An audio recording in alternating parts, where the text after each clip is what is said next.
the new iMac.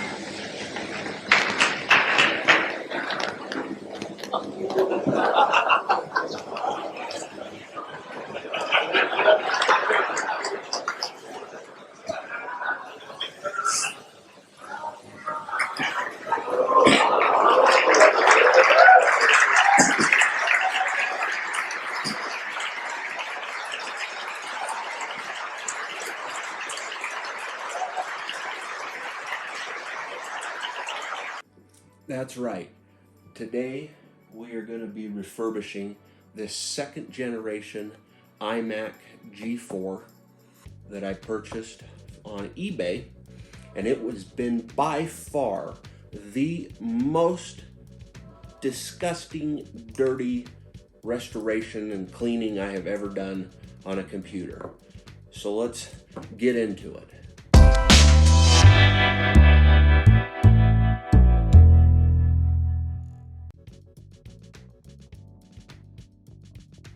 Before I tear down this second gen iMac to give it a real thorough clean, I just want to turn it on and make sure that it does boot up.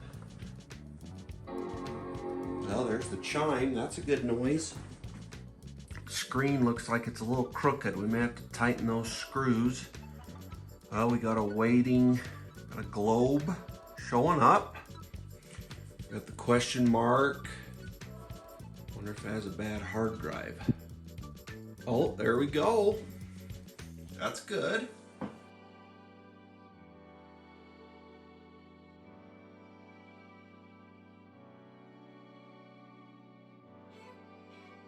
We're in. Man, that screen looks pretty good, actually. Oh, here's a cool thing is we can adjust this awesome monitor stand. Let's go and find out exactly what we got. Okay, so it's 512 megabytes RAM with a 700 megahertz PowerPC G4. So we do have an empty slot where we could stick some more RAM. The CD tray is kind of falling apart. Okay, that's impressive. I'm gonna stick the Halo CD in there and see if it reads discs. That didn't sound good. No, I think we have a bad CD player, DVD player. I'm gonna go ahead and start taking it apart to clean it. I ordered a DVD drive from eBay that is IDE. And I also ordered an Apple Airport Extreme Wi-Fi card to put in the back of this. The best way to work on these is to lay something soft down and then just lay the LCD flat on its face. That gives you access to the back so that you can begin unscrewing it. Grab my trusted iFixit toolkit. There's a link to it in the description below. That's surprising, it's only a Phillips screwdriver.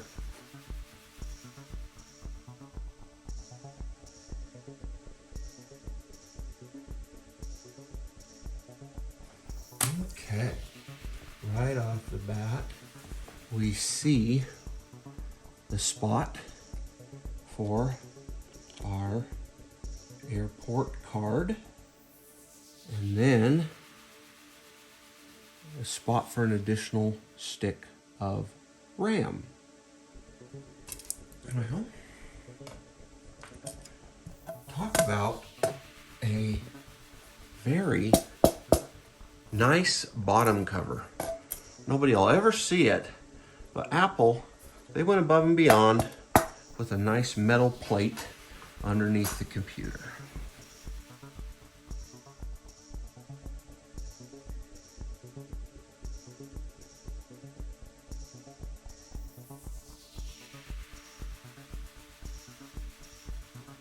Okay, now that we have those screws off, in theory we can gently pop the back off.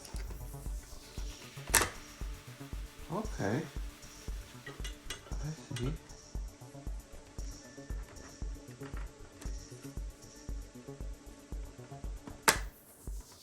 Wow, that is nasty. Jeez. Look at that.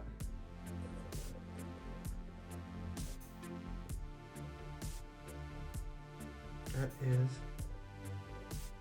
disgusting.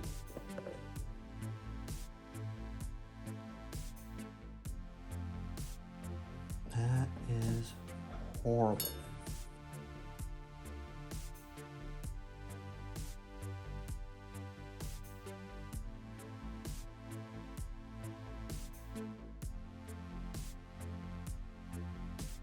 Look at that. Just disgusting. We're gonna get like a 50% increase in performance just by cleaning this thing out. I venture to say that this has not been cleaned or even opened since it was sold new. I'll be right back. I'm gonna go spray this off outside. Looks a lot better. It's a lot cleaner. I'm debating on whether or not I want to give it a fresh coat of thermal paste. I probably should. Let's get in here. Clean that off a bit. I also noticed that the CMOS battery wasn't functioning properly. So I'll go ahead and get a replacement for that. Compressed air, my hero. Now let's move on to getting the DVD drive out. I just realized in one of the tutorial videos I watched, that is the thermal paste, and it is nasty. Definitely gonna put some new thermal paste on. The thermal paste connects right here to the machine to help spread the cooling of the device, and it is beyond dry, nasty.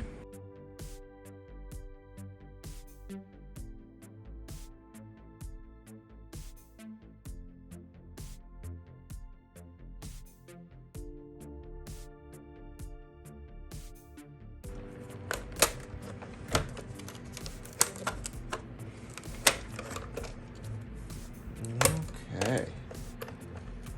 Well, that was a challenge and a half.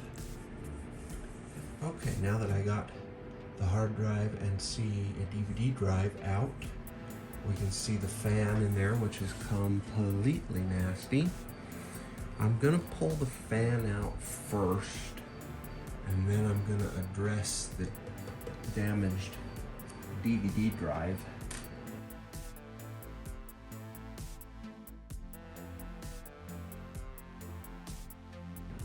We should. Oh yeah, it's nasty. Very grimy. Okay. Then we can go ahead and disconnect it. You can see in there, it is just, it sucked so much nasty gunk in there over the years and years of use. We're gonna give this machine back its ability to breathe. I'm gonna go clean that fan off. Better, but still not 100.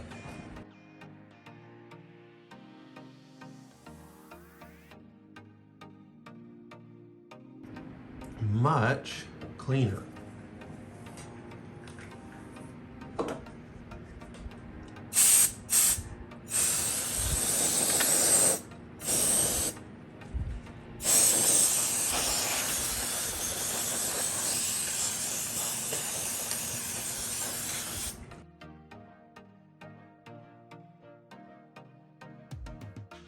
Thing looks brand new. Look at all that nastiness. It's just gross.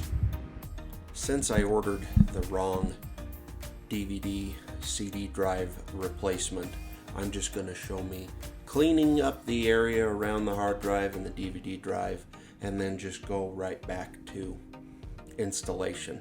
I actually took apart the DVD drive, realized it was unrepairable, and then I put a replacement in and it didn't work. So I'll sum all that up and spare you guys the time.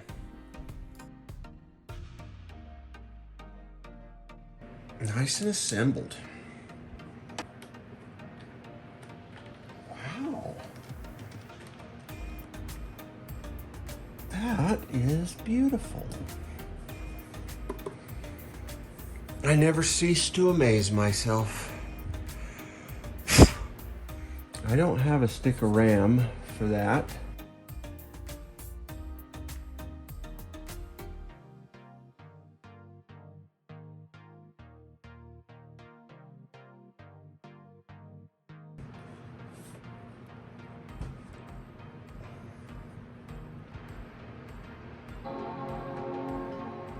That's a good noise.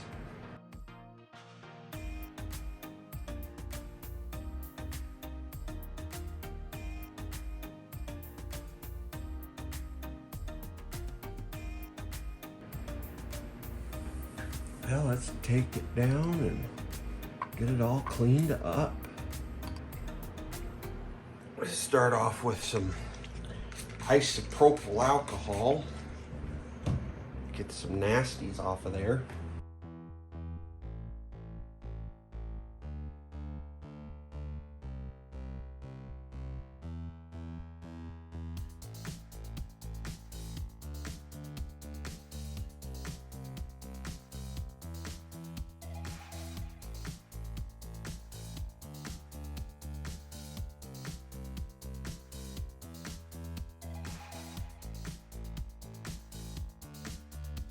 Give her a good rub down on the front monitor area.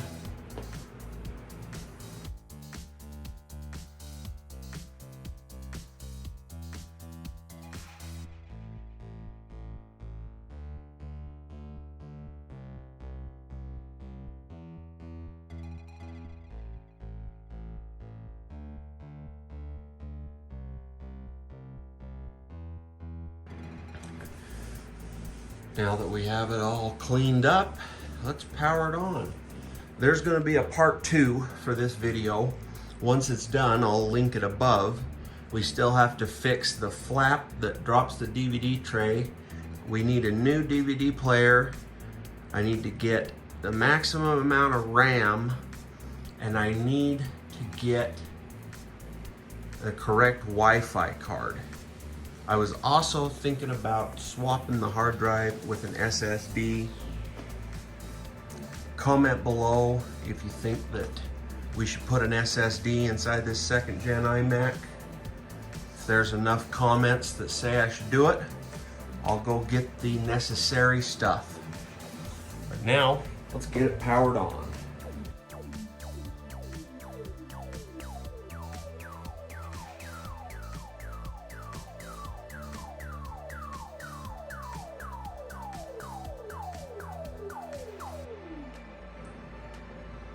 I was just watching the timer. It took 1 minute and 44 seconds for this computer to boot. Man, we have come a long way. Well, now we can do our game tests.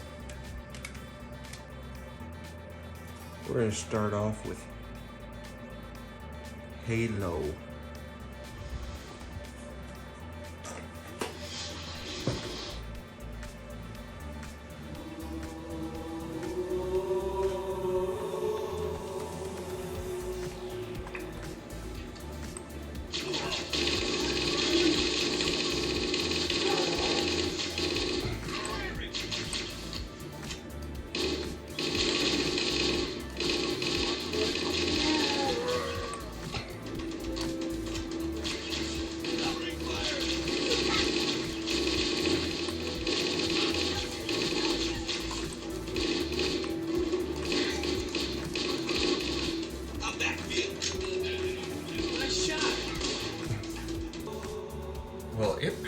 the halo test much better than I thought it would. Not quite as good as my iMac G5, which that's to be given. When you get into like a real intense battle, it kind of freezes up. I bet you all can guess by the high praise I've been giving this iMac that it is one of my most favorite Apple products, and it may be tied for my favorite looking Apple computer, this and the G4 Cube. This computer came out in a time when most computers were an ugly beige color, a big square box with a big square box CRT monitor, and out comes this beautiful white iMac with an LCD, all-in-one, beautiful computer. Apple definitely hit it out of the ballpark design-wise with this computer, and it definitely ranks up at one of my favorite Apple computers ever made. That's gonna be all for this video, guys. Make sure that you hit that subscribe button, like this video, and I'll see you guys next time.